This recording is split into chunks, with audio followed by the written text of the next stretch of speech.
لایزار څښتن جل جلاله په ستر نامه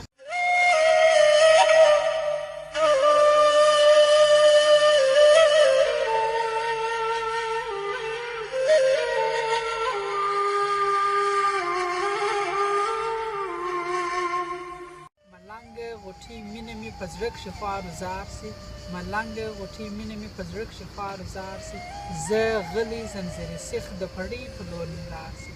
هستي مې جل نیولې د یو چا د ژوند لپاره